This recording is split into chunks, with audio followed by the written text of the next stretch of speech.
মালিক, আপনি তো শেফ। একটি কমার্শিয়াল ওভেনের দরজা ভুল বসলে কি হয় আপনি জানেন তো? কালার দুইটা পার্ট, এটা হইতেছে চেকার প্লেট আর এটা শীট। মোটা চেকার প্লেট দেওয়া হয়েছে, শেপ লাগানোর পর এখানে কাটতে হবে। এখানে হোল মেজারমেন্ট ওইখানে, আর এই যে শীটের মধ্যে মেজারমেন্ট করে হোল করা হয়েছে। আর এই যে এইটা এই ছিদ্র দিয়ে ওই পাল্লার সাথে অ্যাডজাস্ট।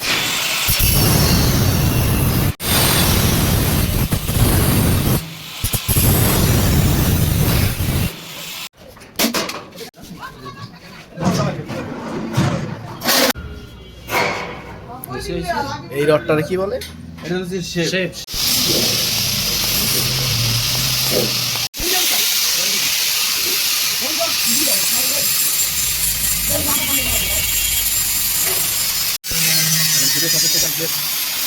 লাগানো হবে পাল্লার।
এই যে এখন হাতল বসানো হইতেছে,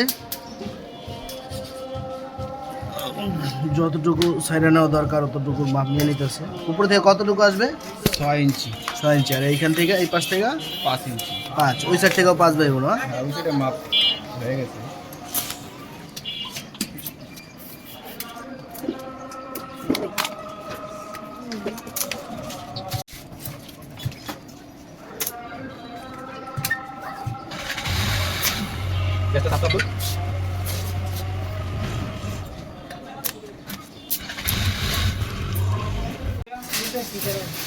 স্প্রিং লাগানোর জন্য মাথায় এই শিকল ব্যবহার করা হয়।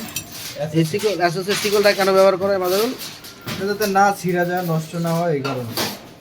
ডাইরেক্ট স্প্রিং এ না দিয়ে অ্যাসোসের দিয়ে দিয়া সামনে পিছিয়ে দিতে হয়, না আবার এই লোহারটা দিলে ফাইটা যায়, জ্বালা ছুটে যায়, সোজা হয়ে যায়। এই কারণে ওটা দিয়ে আর দিতে হয়। এই 4টা হুক পাল্লার জন্য। এটা কি বলা হয় এটারে? এটা হচ্ছে শেপ। পাল্লার শেপের মধ্যে লাগানো হবে। হ্যাঁ, এইভাবে এখান থেকে ওইদিকে একটা অ্যাঙ্গেল বসবে, অ্যাঙ্গেলের ছিদ্র করা থাকবে ওখানে স্প্রিং লাগানোর জন্য। এই যে স্প্রিং এর জন্য। হ্যাঁ, এগুলা কি নেওয়া হইতাছে? এটা হচ্ছে স্প্রিং এর জন্য হুক লাগাইতেছে এই যে এখানে। পাল্লার স্প্রিং। হ্যাঁ, এটা টাইনা রাখবো, স্প্রিং দিলে টাইনা রাখবো পাল্লা।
দুইটা বসাবো জায়গায়, দুইটা স্প্রিং, দুই পাশে দুইটা স্প্রিং।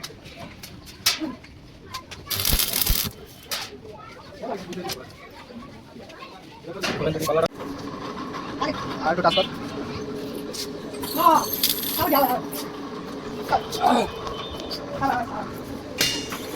স্প্রিং এর জন্য লাগানো হচ্ছে। এই যেভাবে লাগে এইভাবে এইভাবে টান কইরা এই যে এখানে অ্যাঙ্গেল হইব, অ্যাঙ্গেলের মধ্যে আমরা এটা আটকে দেব। ঠিক আছে, আমরা সম্পূর্ণ কাজ এসএসএস চেঞ্জ দেব, এসএসএস চেঞ্জ যাতে কোনো সমস্যা না হয়। ওইখানে অ্যাঙ্গেল হচ্ছে।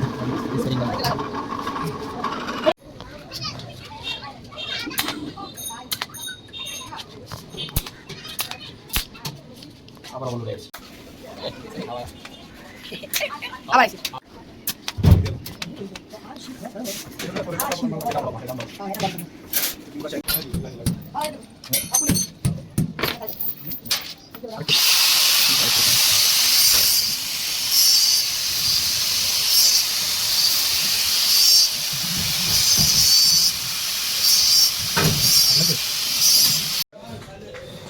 পুরা করেন, আবার ছেড়ে দেন, ছেড়ে দেন।